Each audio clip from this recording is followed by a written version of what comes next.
Olá, minha gente, o programa Eu e Você está de volta mais uma vez e com a participação do jornalista Pedro do Couto, do nosso deputado Gerson Berger, que comentarão os assuntos da semana, como fazem sempre. Mas, minha gente, nós vamos começar com o pensamento de um grande cientista e lá no final eu digo o nome. Vamos começar com esta reflexão que nos diz muito sobre as inúmeras mazelas que vemos diariamente atingirem todo mundo e particularmente nosso país.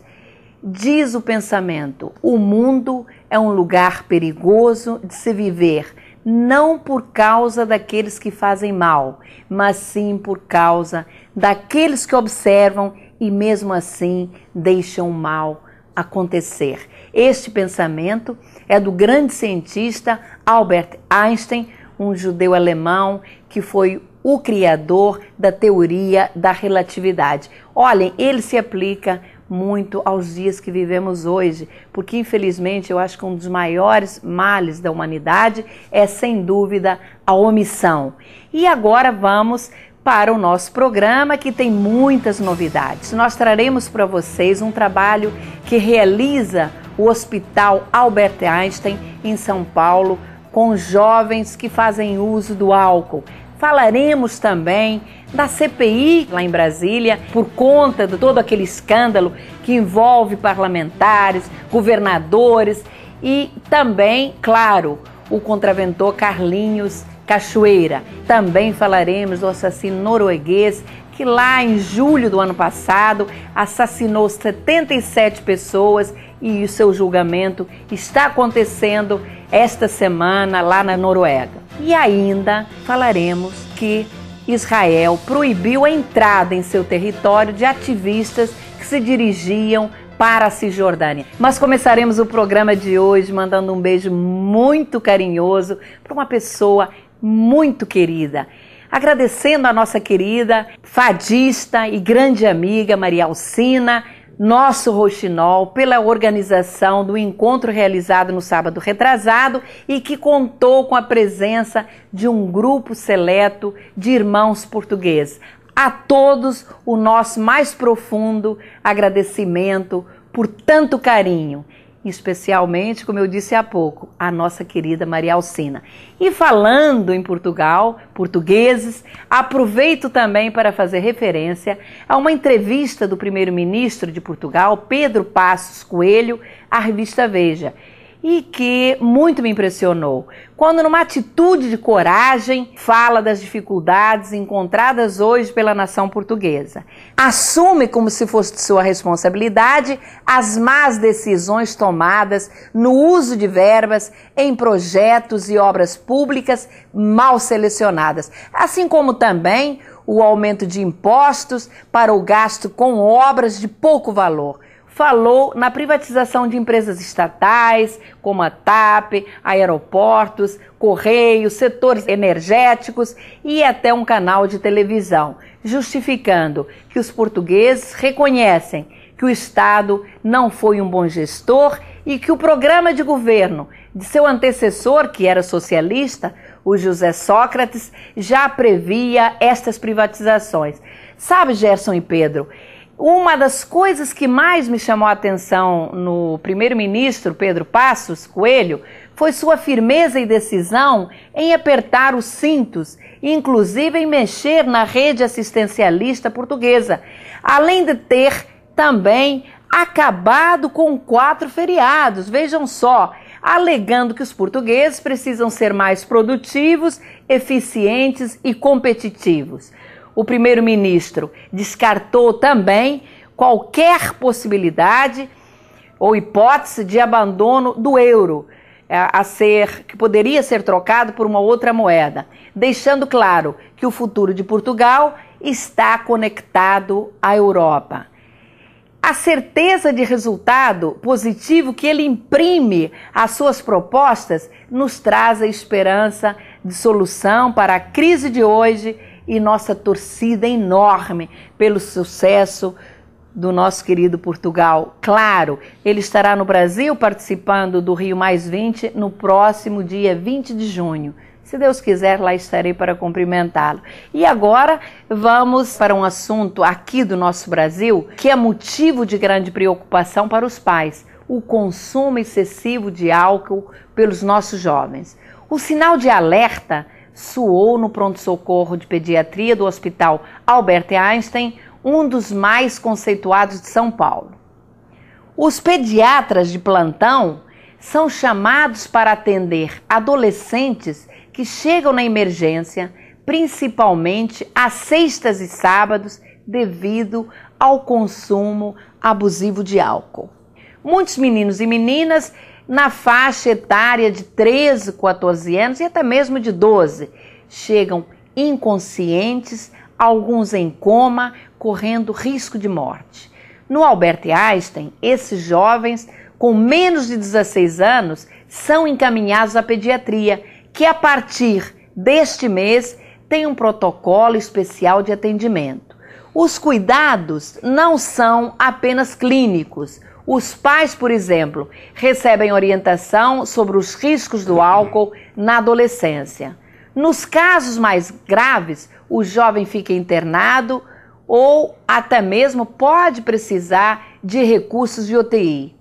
Obrigatoriamente é avaliado por psiquiatras e psicólogos do núcleo de álcool e drogas do hospital. Vejam que este hospital recebe uma demanda de procura de jovens de classe A e B, que muitas vezes chegam com intoxicação grave por alcoolismo, usado nas festas, onde a bebida é o chamariz e já está incluída no preço da festa. Gostaria, Gerson e Pedro, de ouvir vocês dois, pois o alcoolismo é uma doença grave e, ao que parece, precisa ser combatido já na adolescência, não é verdade? Pois é, todos sabemos das proibições previstas em lei aplicáveis àqueles que fornecem bebidas alcoólicas para menores.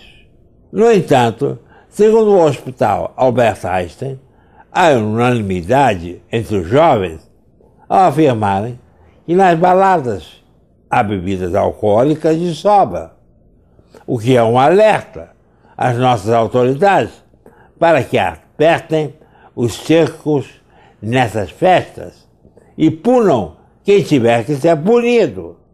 Não podemos permitir essa devastação causada pelo uso abusivo do álcool. O curioso é que, segundo os psiquiatras, nenhum adolescente procura ajuda médica por causa do álcool, mesmo que levado pelos pais, só quando apresentam outros problemas, como depressão, ansiedade, síndrome de pânico e alguns distúrbios de comportamento. Claro que não podemos culpar os pais, mas diálogo e um certo controle nos filhos não fazem mal a ninguém. Ao contrário, os jovens se sentirão mais protegidos e seguros.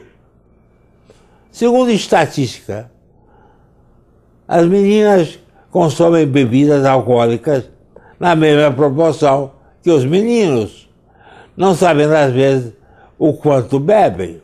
As consequências são as mais diversas. Enquanto as meninas ficam menos seletivas em escolher com quem ficar e, por vezes, fazer sexo, os meninos muitas vezes ficam violentos e acabam se envolvendo em brigas, provocam acidentes no trânsito, pois dirigem embriagados, muitas vezes fazendo vítimas inocentes. O problema é grave, merece uma atenção especial dos pais, que não admitem a sua existência e não há dúvida que são necessárias políticas públicas para enfrentar este problema. O problema é gravíssimo, como foi dito aqui, uma devastação social. O Ministério da Saúde, há coisa de umas 3 semanas, divulgou um resultado de uma pesquisa e que apontou uma incidência de 17% entre crianças e adolescentes 17%, quase 1 em 5, hein? Consumindo álcool de maneira exagerada. Isso tem as piores consequências possíveis e vicia. E a pessoa caindo no vício é um problema enorme, não só para a família, como para a sociedade. Além das punições aos estabelecimentos que vendem bebidas menores, é preciso que haja uma campanha para que esses menores não assumam esse hábito horrível. Mas, minha gente, mais uma vez, vamos falar do grande escândalo do momento envolvendo o senador Demóstenes Torres, outros parlamentares e governos estaduais, além da figura principal, que é o contraventor Carlinhos Cachoeira, estabelecendo uma situação inédita, que é a união de partidos governistas e de oposição em defesa de uma mesma CPI. Surpreende a adesão de deputados do PT a esta comissão parlamentar de inquérito. 78 de 85 assinaram o requerimento de instalação desta CPI, não é verdade, Gerson? Olha, Tereza, esta CPI mista do Senado e da Câmara Federal precisa que a oposição exerça pressão forte, pois os líderes do PMDB seguraram até o último instante o apoio do partido, certos de que essa CPI é explosiva e incontrolável. Os estragos podem ser imprevisíveis no governo, no PT, em outros partidos e até mesmo nos governos estaduais, podendo chegar ao ex-presidente Lula. O senador do PMDB do Ceará, Eunício de Oliveira, a reunião com Sarney e os líderes, alertou que essa seria a CPI mais sangrenta do Congresso, deixando claro que o PMDB não é o protagonista nem o inventor dessa CPI. Transferiu dessa forma a responsabilidade para o PT, que teria levado a ferro e fogo uma vontade do ex-presidente Lula, sem medir as consequências de uma grande tragédia para o governo e o próprio PT. A oposição, segundo o líder do DEM, ACM Neto, vai cobrar que a CPI não dê em pizza, doa quem doer. Também o ex-presidente Fernando Henrique Cardoso afirmou que é preciso apurar todas as denúncias, elogiando a decisão da presidente Dilma Rousseff de não interferir na investigação. Vamos aguardar. O momento é de barulho e muito furor. Mas não há dúvidas de que a presidente deve temer que a CPI possa ser um tiro no próprio pé, além de governadores e governistas temerem que as investigações virem uma bola de neve e desnudem as relações da Delta Construções com governos de todos os partidos. Incrível! Carlos Ramos Cachoeira é o homem fatal de Nelson Rodrigues. O que ele toca transforma em confusão, corrupção, escândalo. Mas ele não é o único culpado. Nem agiu sozinho. Ele tem conexões políticas que estão vindo à tona e conexões empresariais com a Delta, evidentemente, uma delas, que também ficou revelada antes da CPI iniciar qualquer investigação. Além dessa torrente de fatos escabrosos, há um risco muito grande envolvendo a Copa do Mundo de 2014, porque a Delta, junto com o Odebrecht e Andrade Gutierrez, participa das obras de modernização do estádio Mário Filho. Se ela sair desse consórcio, é preciso que haja uma alternativa para que o Maracanã não tenha suas obras atrasadas. Seria uma vergonha para o Brasil. Olha, Pedro, quem deve estar torcendo para esse final infeliz da Delta deve ser Andrade Gutierrez e também Odebrecht, que acabarão ficando com um bolo maior e ganhando mais dinheiro, não resta dúvida. Mas agora nós vamos passar para vocês uma informação e relembrar um fato muito importante. Vocês se lembram que em julho do ano passado, o norueguês Anders Breivik explodiu uma bomba no centro de Oslo, causando a morte de 8 pessoas e horas depois, em uma ilha próxima à capital, Breivik abriu fogo e matou mais 69 pessoas a tiros de fuzil. Numa primeira avaliação, ele foi considerado esquizofrênico, paranoico, mas no segundo exame foi declarado mentalmente são e, portanto, juridicamente responsável por seus atos. O argumento da defesa alegando insanidade é um recurso manjado, mas neste caso não colou e o julgamento já começou esta semana em Oslo. E tem que ser assim, sempre, matar a cobra na cabeça. Não é mesmo, Gerson e Pedro? É isto mesmo, Tereza.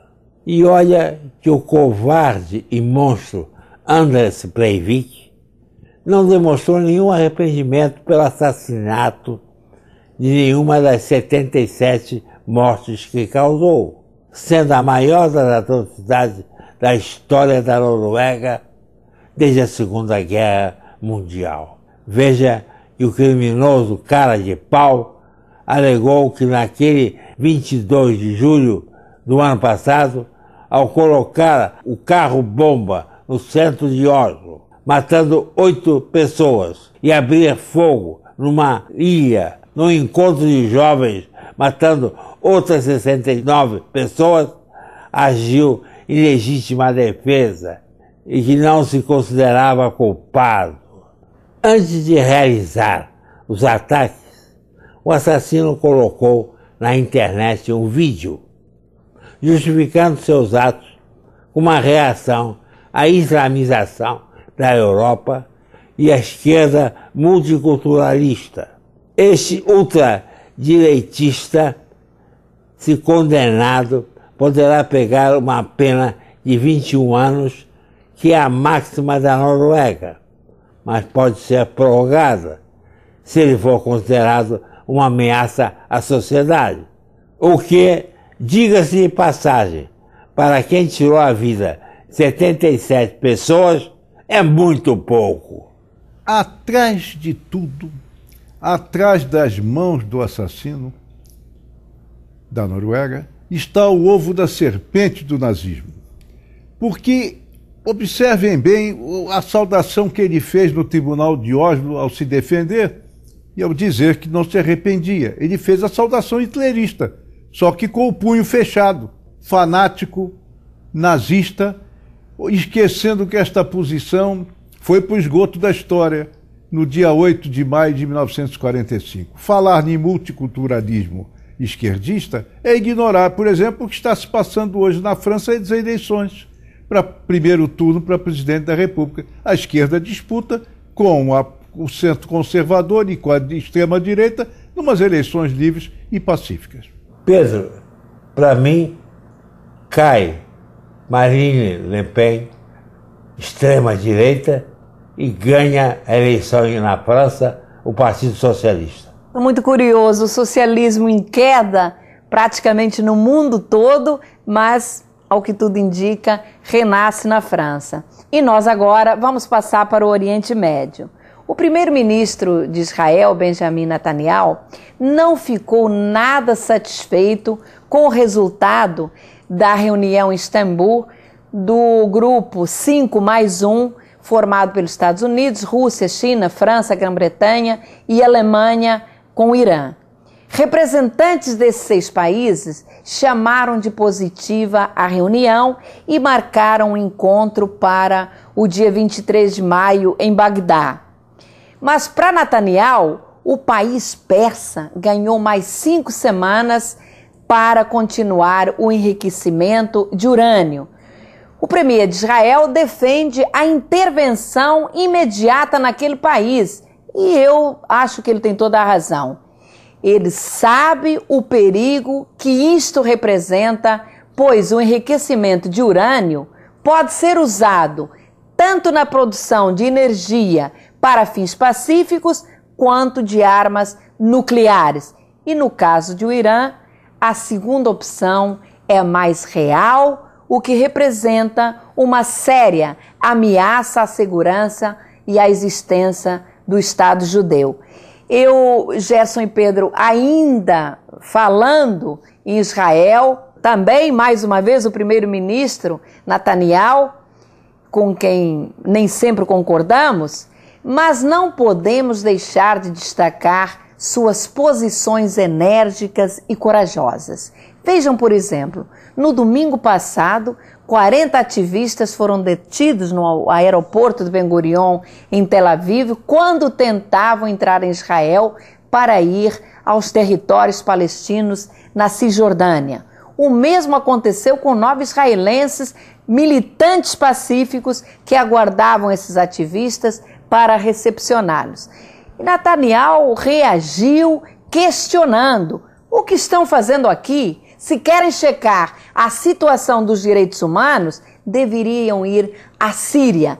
Talvez conseguissem parar o massacre de milhares de inocentes. Ou então deveriam ir ao Irã e parar o apedrejamento de mulheres. Gerson e Pedro, como veem esta atitude do primeiro-ministro de Israel? Meus caros ouvintes, eu vou responder com uma história que aconteceu comigo. Há aproximadamente 8 ou 9 anos atrás, quando eu era vereador, após uma crise hipertensiva e internação em hospital, pedi ao meu médico que me liberasse por algumas horas, pois precisava assinar um documento na Câmara Municipal. Chegando à Câmara, fui surpreendido com o início de uma votação que propunha medalha Pedro Ernesto a Arafat. Entrei em ação e consegui que a medalha não fosse aprovada. Os vereadores mais incisivos a favor da medalha eram Otávio Leite, Pedro Porfírio e Rubem Andrade. Voltei tranquilo ao hospital, pois sabia que, segundo o regimento interno da Câmara, mensagem de igual teor somente poderia ser reapresentada um ano depois. Mas qual não foi a minha surpresa ao tomar conhecimento que no dia seguinte, descumprindo o regimento, o presidente da Câmara, na época, Sami Jorge, sabendo da minha internação, colocou novamente a matéria em discussão. A proposta foi aprovada na minha ausência. Como Arafat não viria ao Brasil receber a medalha, Sami Jorge designou os vereadores Pedro Porfírio e Rubem Andrade para viajar à Cisjordânia e entregar a medalha ao Arafat. Para chegar à Cisjordânia, os vereadores teriam que passar por Israel. O embaixador de Israel no Brasil conversou comigo sobre este fato. E eu disse a eles que, mesmo sendo contrário à medalha, o Estado de Israel deveria deixar os parlamentares cumprirem a sua missão. E assim aproveitariam para conhecer a beleza do Estado de Israel, do que o embaixador concordou. O curioso é que aconteceu um fato pitoresco. Arafat não recebeu os vereadores e eles tiveram que trazer a medalha de volta. Israel é pequeno em dimensão, mas grande demais para se preocupar com uma medalha que acabou sendo aposentada. É isto aí, minha gente. Fez aí uma piada da vida real. A medalha foi aposentada. Agora, a ideia da sobrevivência eterna do Estado de Israel, não. porque volta e meia surgem ameaças a essa consolidação inevitável e já aceita por todos, mas menos pelos extremistas da região do Oriente Médio, que, como o exemplo do Irã, chegam a admitir como propósito a destruição do Estado de Israel. Então, Netanyahu pode ter, às vezes, posições radicais, como foi frisado aqui pela Tereza, que nem sempre concorda, nem sempre o Gerson também concorda, mas acima de todas as discordâncias está a ideia do Estado de Israel. A responsabilidade do primeiro-ministro de Israel é, portanto, enorme em relação ao próprio país e em relação ao mundo. Minha gente querida, com as palavras finais aí do nosso Gerson Berger, do jornalista Pedro do Couto, chegamos ao final do nosso programa. Obrigada pela participação dos dois. A você que está nos assistindo, tenha um ótimo domingo, uma excelente semana e com toda a certeza estaremos juntos no próximo domingo, se Deus quiser, às 12 horas, aqui na CNT. Até lá!